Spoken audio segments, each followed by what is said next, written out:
महर्षि मेरी सत्संग सुधा सागर से कर्म धर्म से छूटने पर धर्म प्राप्ति प्यारी जनता ईश्वर संसार के सभी पदार्थों के कण कण में भरा हुआ है और उसके बाहर भी वह इतना व्यापक है कि आप उससे कहीं अलग नहीं हो सकते।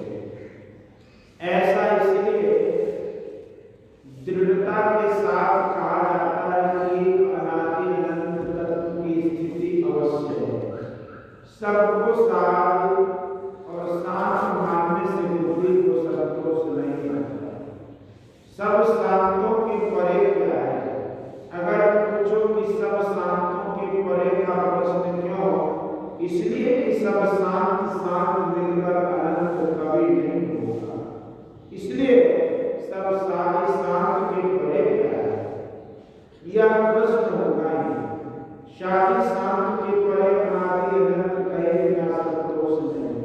अनादि अनंत तत्व को ही संतोष ईश्वर का है। इसी का वर्णन वेद उपनिषद और संतवादी में। गुरु नानक देव जी कहते हैं कि अनंत अपार अगम अगोचर नाथ उपाय न कर्मा वह अपार कहते हैं।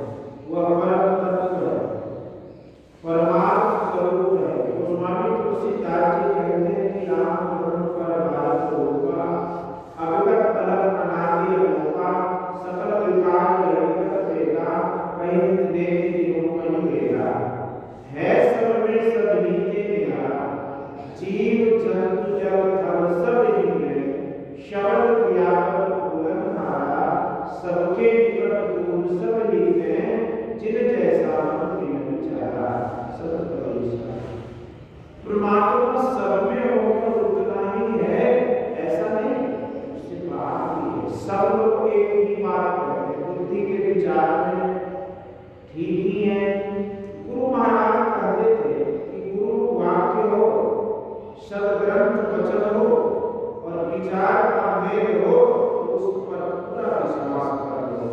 परमात्मा को अनंत अनादि मानने के लिए संतों की वाणी आज्ञा देती है। समझने पर मालूम होता है कि ठीक है, यदि सब शांत ही शांत हो तो सब शांतों को मिलाकर अनंत नहीं हो सकता। अनंत तत्व से अधिक व्यापक और कुछ हो कहना बालक जैसे कहना। सबसे विशेष व्यापक ईश्वर व परमात्मा ही है और एक ही एक है। व्यापकता में क्या होता है? देखो, एक शेर भर में जितनी दूर में व्यापक होगा उसका पानी बना लेने पर उससे अधिक व्यापक होगा। फिर उस पानी का वाष्प बना लिया जाए तो वह और भी उससे विशेष व्यापक होगा। अर्थ यह होगा कि सूक्ष्मता में व्यापकता अधिक होगी। जो सबसे अधिक सूक्ष्म अधिक व्यापक होता है वह सबसे अधिक सूक्ष्म भी होता है। बुद्धिमान को इसलिए मानने से कोई कसर नहीं होनी चाहिए। जो सबसे विशेष सूक्ष्म है उसको स्थूल यंत्र से कैसे ग्रहण कर सकते हैं? जैसे छोटी घड़ी की बड़ी कलपुरों को करने के लिए बड़ी घड़ी की कलपुरों को करने वाला यंत्र सदा अयोग्य रहता है। परमात्मा सबसे अधिक व्यापक है, इसलिए सबसे अधिक सूक्ष्म है। हमारी सभी इंद्रियां स्थूल है। स्थूल यंत्र से सूक्ष्म तत्व का ग्रहण होना असंभव है। मन बुद्धि चित्त और अहंकार भी परमात्मा के सम्मुख अत्यंत स्थूल है। इसलिए नाम स्वरूप तुम्हारा वचन अवचन बुद्धि पर अभिगत अपार बुद्धि पर कहो चाहे का एक ही बात। परमात्मा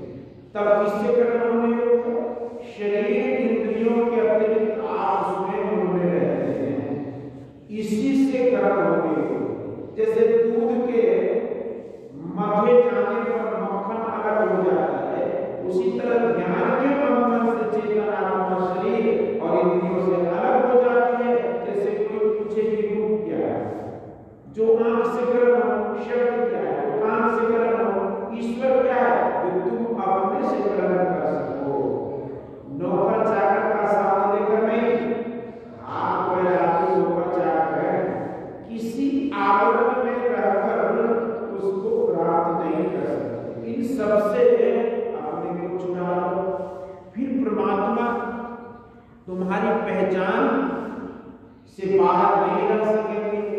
जिसको आप स्वयं ग्रहण कर सको वह है परमात्मा।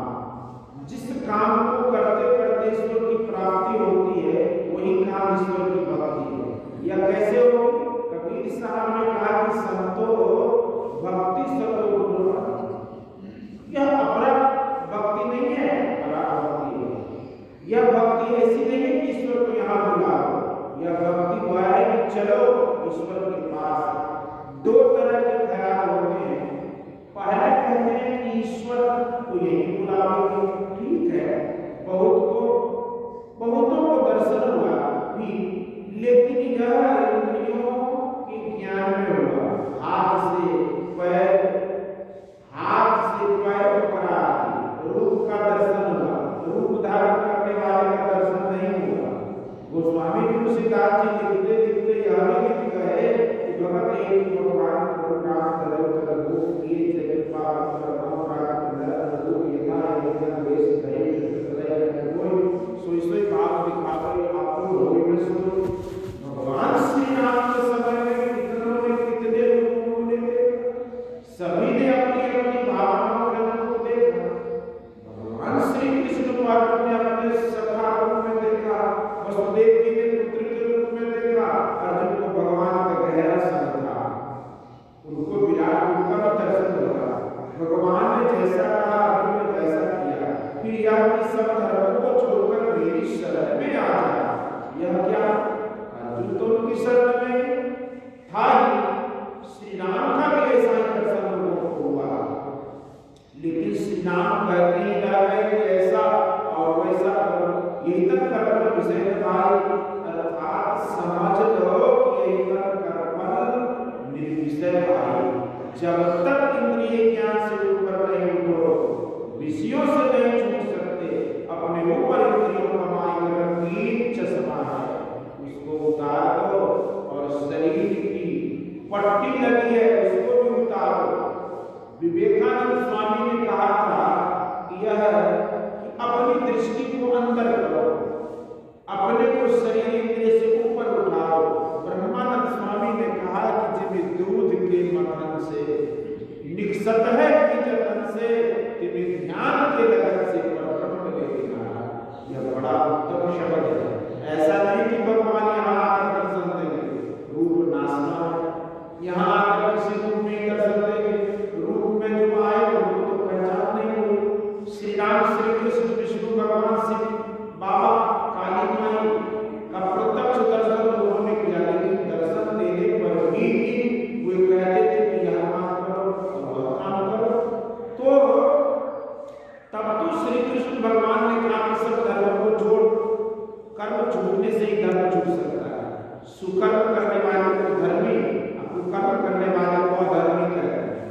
लोगों से कुछ न कुछ कर्म होगा। ये तुलसी साहब कहते कि आदि अगर धार निहार जिनके निकट शिखर चढ़ावई, जहाँ गगन गंगा सूत जमुना जतन धार बहावई, जहाँ पदम प्रेम प्रयाग सुसरि दुर्गुरु गति गावई, जहाँ संत वास विलास प्रेम विमल अजब बनावई, कृत कुमति काग सुभाग कलिपत कर बहावई।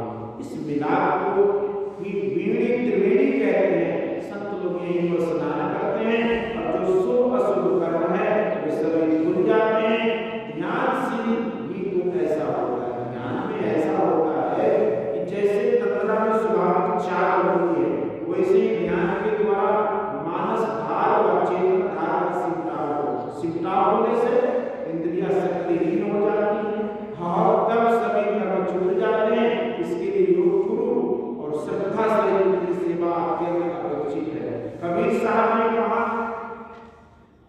कि सत्य नाम के प्रवर्तरे तेरे को कचुनाई, काले को संतोषी हवस नहीं मनमानी। मन दिया तेरे सब दिया, मन के लाल शरीर, अब तेरे को कछु नहीं जो कछु कहे कबीर। फिर चेताने के लिए उन्होंने कहा कि तन दिया तो भल किया, सिद्धा राशि महान तुम कहेगी मैं दिया घनी सहेगा महान। तन मन दिया तो क्या हुआ, निज मन दिया न जाएगा, कबीर का राशि कैसे मन को दिया। तन मन दिया अपना निज मनता के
सामग्रियों